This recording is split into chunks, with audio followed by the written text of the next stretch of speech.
Hurmatli qadrdonlar, hurmatli uchquduqliklar, uchquduqda ham sovuq kirib keldi, juda ham sovuq. Biz yigitlar bilan doston muhitda syomkadan qaytyapmiz. Hozir toza suv bo'lgan avval, hozir sahro ichimlik suvi mana shu ofisiga keldik. Biz homiylikka ishlayapmiz. Biz o'zimiz ham obuna bo'lmoqchimiz. O'sha farzandlarimizga, oilamizga ichirsak bo'ladimi? Tarkibida nimalar bu bilmoqchimiz. Sen qanaqa suv ichading avval? Mana oldin boshqa suvdan ichardim. Endi bir obuna bo'lganimizdan keyin iloji yo'q, shunday ichamiz. U yot bilamiz. Shuning uchun lekin bitta narsa. Buni haqiqatan buni hali bizani insoniyatga iste'molga yaroqlimi, yaroqli emasmi, foydasi emasmi? Shuni bir insonlarga ham ko'rsataylik video. To'g'rimi? Nima deysiz? Muqaka? Sen ariq suvni ichaymi, qanaqa suv ichading? Mana hozir mutaxassislar oldiga keldik. Baqircha hammasini tushuntirib beradi tarkibini. Suv qanaqa ishlanyapti, suv odamlarga yaroqlimi, yaroqsizmi, hammasini tushuntiradi. Ko'ramizmi? Boraylik, qaraylik, ko'ramiz hozir. Mana bu yerda moyka ham bor ekan, mana sam moy. Vrachka, moshular. Bepul yo'q qo'ydi. Ramazon aytkinlik eshigingizga degan yana qayta aytaman. Yaxshimisiz? Assalomu alaykum. Assalomu alaykum aka. Zo'rmisizlar? Bizda bitta futbolkada sen usting kostyum bilan kiyib olgansan-da. Mana qarab, biz bekor kelmadik bu yerga. Hamkorlikda ishlayapmiz. Hozir o'sha boshlig'ingga ham telefon qilgandim ertalab. Qara, biz o'zimiz ham obuna deydi-da, obuna bo'lmoqchimiz-da. Sizlarga mijoz bo'lmoqchimiz. Endi hamkorlikka bo'lgandan keyin hozir do'stlar aytayapti, bu suvdan ichmasak ham uyat bo'lar deb. Keyin ukajon, hozir kelishimiz sababi buni tarkibida nimalar bor? Biz oilamizga, farzandlarimizga, ota-onamizga ichirsak bo'ladimi? Va shu qatorda bizni ko'rib, biz orqamizdan o'zimizga yarasha podpisklarimiz bor, do'stlarimiz bor. Bularga tavsiya etsak bo'ladimi? O'zi suvda ichsa erta bir kun biror narsa bo'lib, va kim aytadi, bular aytadi deb boshimiz balo qolmasin deb birinchi o'zimiz mana shu tarkibini ko'rsatasan bizga, nimalar bor, qanaqa bo'lyapti, shularni nima qilamiz? Xo'p, bo'ladi akajon. Mana marhamat kelinglar, mana bu apparatimiz bor. Bu bir tonalik apparat deydi. Xitoydan keltirganmiz. Bunda membrana bor, ikki mana bu ballonlar bor. Bularni bittasida ko'mir bor, ko'mirdan o'tadi, tog'ni toshi bor, kvars deydi, shundan o'tadi, keyin katyanik bor. Bular hammasidan o'tib filtrlanadi. Buni filtrlab, orqasida yana filtri bor, u ozgina miqdorda o'sha kerakli minerallarni qo'shib xalqqa yetkazamiz. Isbot sifatida bu har kuni o'lchanadi, suv.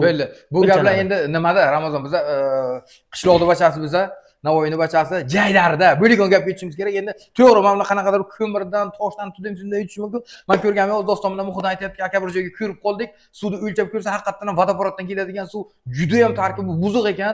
Keyin mana filtrlangan suvni ichiga qanaqadir bir vitaminlari, nimalari yo'q ekan. Deb shuni ham men o'zi ko'nglimga soldi. Qani o'sha bir ko'rsak bo'ladimi? Qanaqa nima tarkibida nima bu? Nimani ichyapmiz biz? O'sha bu savolchikunlaring yo'qmi? Bor aka, mana bu suv o'lchadigan pribor apparat deyiladi. Buni video olyapti, bizani ko'radi-da. Buni ko'rsatgin bunga, haqqoniy qilib, nima qilib? Xo'sh. Bu nimani o'lchaydi? Bu 0,00. Suvning tarkibidagi vitaminlik, qattiqlik, xlor miqdori hammasini o'lchab, o'zi bo'ylab norma miqdorini chiqarib beradi. Oddiy vodoprovod suvni keyin mana filtrlangan suvga ko'rsatib beradi. Bu bizni filtr suvimiz. Mana 0 turibdi. Bo'ldi.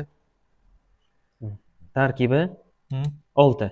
0,06. Bu nima degani? Bu 6% miqdorda tarkibida o'sha vitamin, minerallarni hammasini o'rtacha miqdori. Bu ichishga yaroqli. O'sha nima kerak bo'lsa suv tarkibida hamma narsa bor hammasi mavjud. 0,06 tarkibida. U maksimali uje 10-12 gacha bo'lsa ichishga yaroqli. Undan o'tdimi, uje tarkibi buzilaveradi. Ha, mana minus minus bo'lmaydi, bu plus. Bu kranli suvi, promoy keladigan kranli suvi. Mana marhamat, kranli suvi bu. Quduq ichadigan, iste'mol qiladigan kran suvi 658. Mana 658 dan 0,06 ga tushirib beradi. Hozir vodoprovod suvdan ichsak shunday ichamiz-da. Ana shundan ichamiz. Tarkibida buni temir, zang, har xil bakteriya, xlor, alumin, mis, Mendeleyevning hamma jadvali bor. Shunaqa. Ana shu bo'ladi. Bu birinchi o'lchaydigan apparati. Bundan tashqari apparatimiz o'zi ham o'lchaydi. Mana marhamat hozir ishlab ko'rdim. Kompyuterlashtirilgan. Kompyuterlashtirilgan polni. Yo'qsa bo'ladi buni. Yo'qsa bo'ladi. Xo'sh. O'zi filtrlash jarayoni ketyapti. Suvni tortib bo'lyapti. Mana. Bu tortib bo'ladigan kranli suv kelishi 632.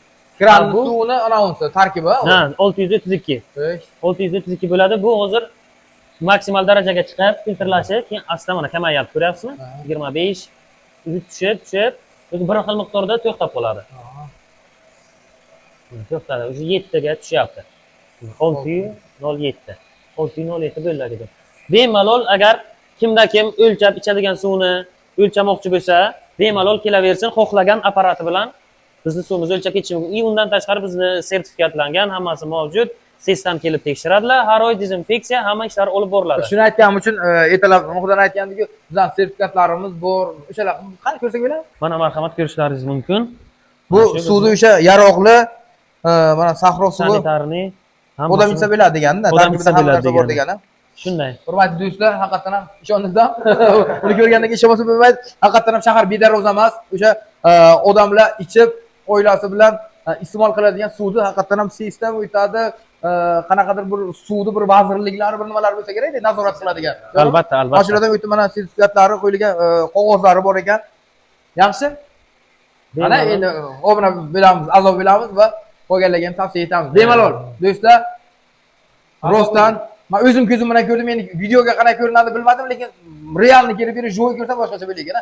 O'sha obuna bo'lganlarga ham mana shu sahro suviga tavsiya etamiz. Kelinglar bemalol, o'zlaringiz ko'zlaringiz bilan ko'ringlar.